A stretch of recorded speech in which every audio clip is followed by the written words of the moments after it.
Ukraine's looking to start that counteroffensive again with Russia and put this war back in Russian territory, it looks like, after they just did another drone strike. Some were shot down, one was jammed and hit the same building that they attacked a while ago as well. Guys, it's getting a little serious. Again, Ukraine, we were only supposed to be giving weapons to help with their defense, not to have another counteroffensive.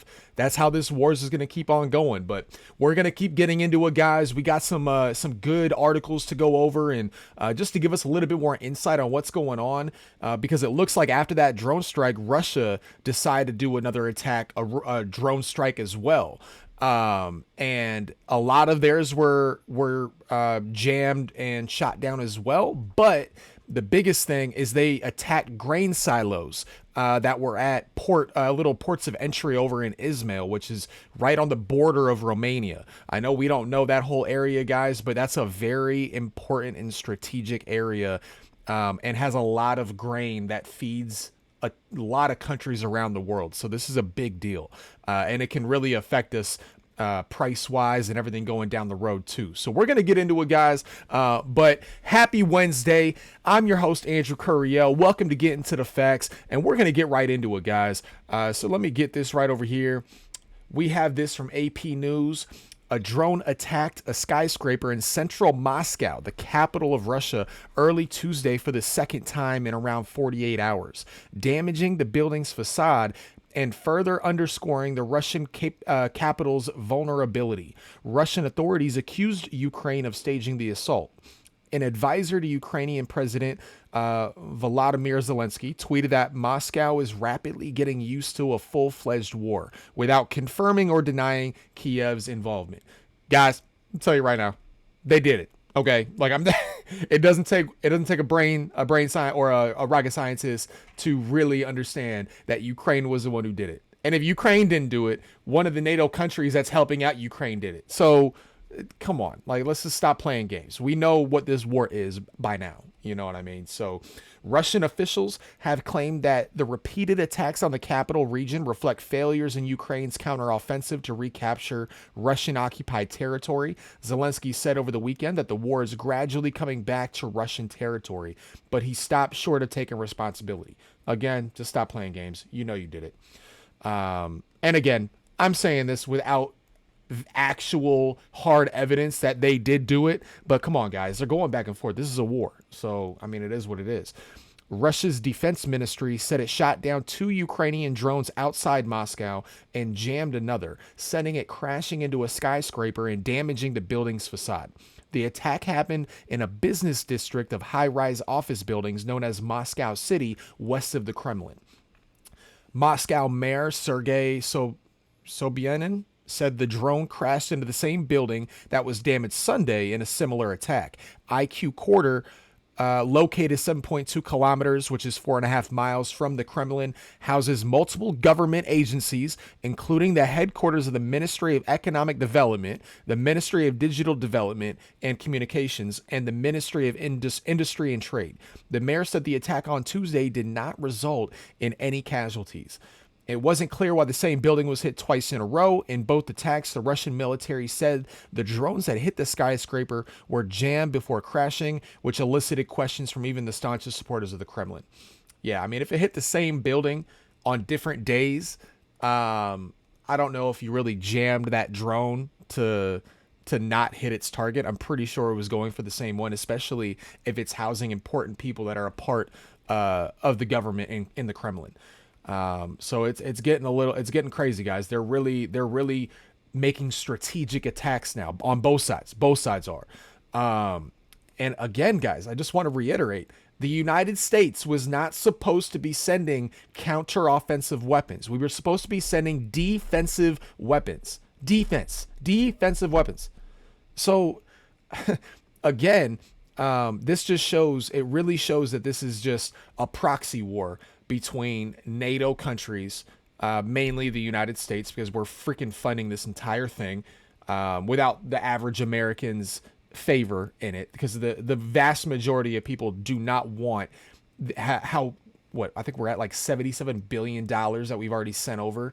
Like nobody wants that. We don't want American troops, even in European countries that are part of NATO that's close to Ukraine. Like, why would we even want to do that? I just don't understand it. But we got to get into it more.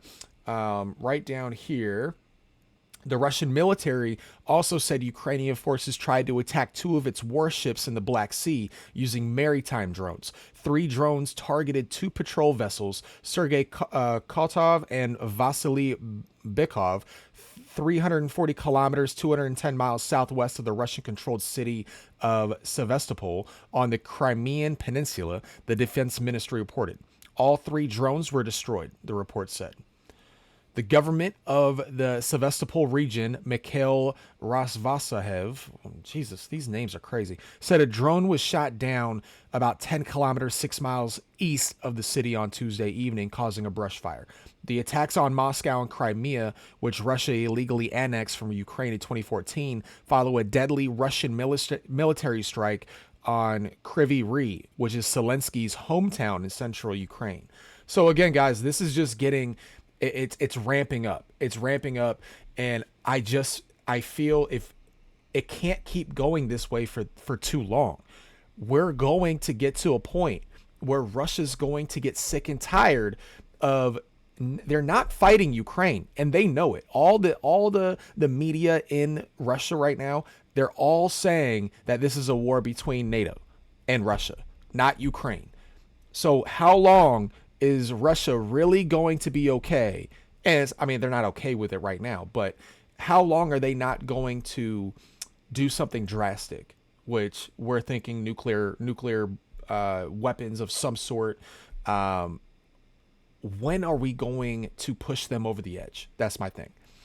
You know, the thing is we put so much money into this, and we're putting so much logistics and personnel into this war. Our government does not want this to end until Russia gives up, until Russia doesn't have a capability to fight anymore. That's really what this is going down. But at the same time, we're depleting our military power as well, just because we're not restocking a lot of our weapons. Like they've even said, our government's even said, we're running low on supply on multiple ammunitions and different things like that. So again, why are we doing this when our real worry right now with how everything's going is China? What happens if China attacks Taiwan? And I know Taiwan's not a part of NATO. They're technically a part of China with the one China policy that they're doing. But are we really going to let them just take Taiwan? Like really just overtake them?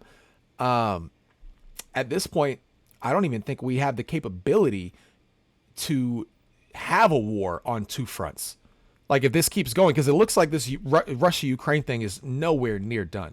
Like they're not going to finish this thing, you know, guys. So it's just it's something that we really got to pay attention to, because this is going to get more and more heated, and they're going to go after things that more and more affect the rest of the world, which we're going to get into right here as well. We have this one, and this is from CNBC.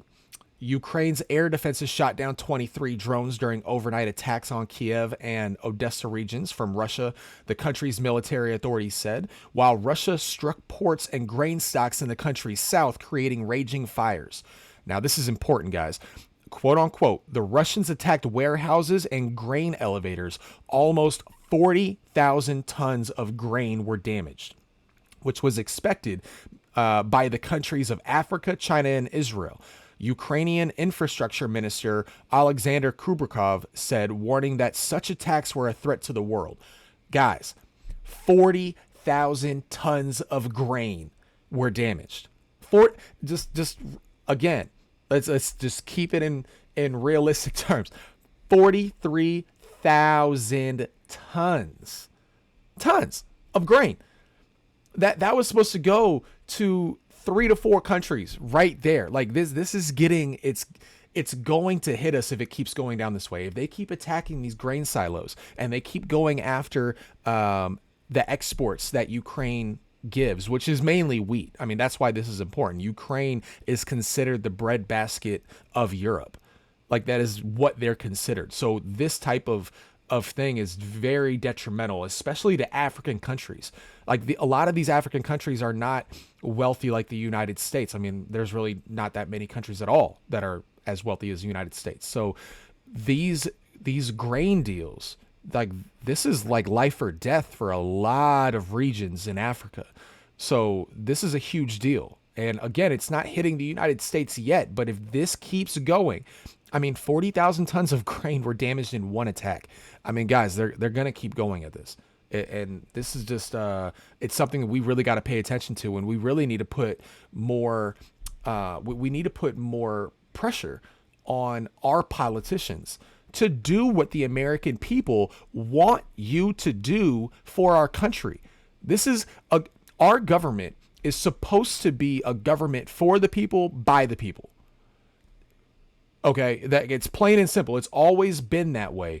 And it seems like for the last 50, 60 years that our government has been taking a hold by a whole bunch of just elite lobbyist people. Like all they care about is staying in power. They're going to sell their influence to whoever has the highest dollar to help their campaign.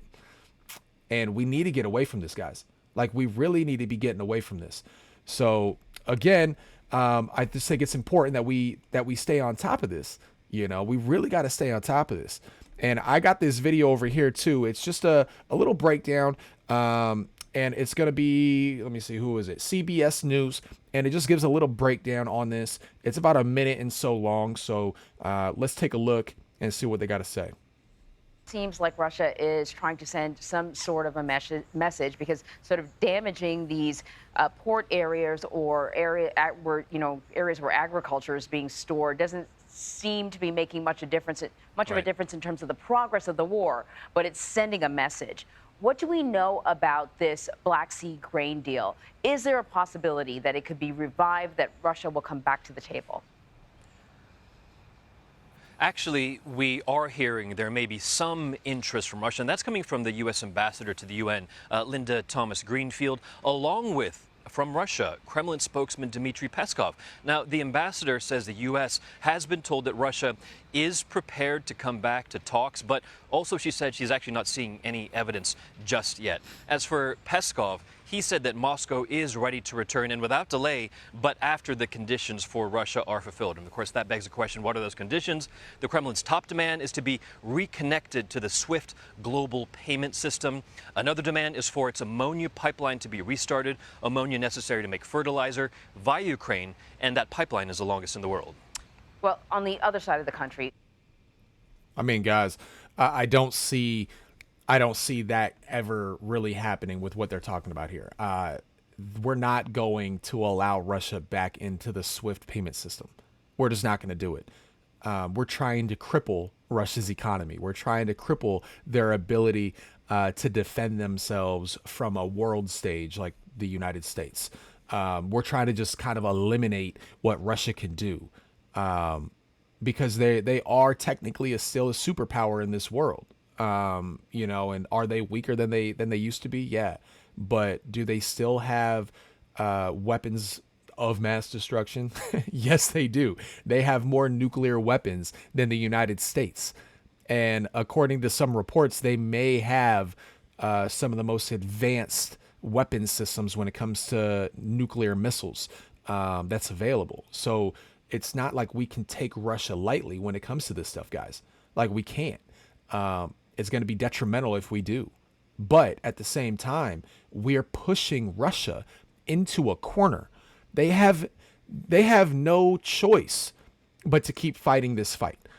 Like, honestly, why we shouldn't have been funding this war. We should have just been talking about a peace deal this entire time, trying to get towards a peace deal. But the United States has been shutting down Ukraine's options when it comes to peace deals. They don't want a peace deal anymore. And they've said that. The United States government has told Ukraine they do not want a peace deal no more. Same thing with a lot of other bigger countries in the world too, like Great Britain. They're all saying it too. So it's just, guys, it's just worrying. You know what I mean? It's really worrying. And again, we got to pay attention to this. The average person, I know we got a lot going on in our lives. Everybody does. I completely understand.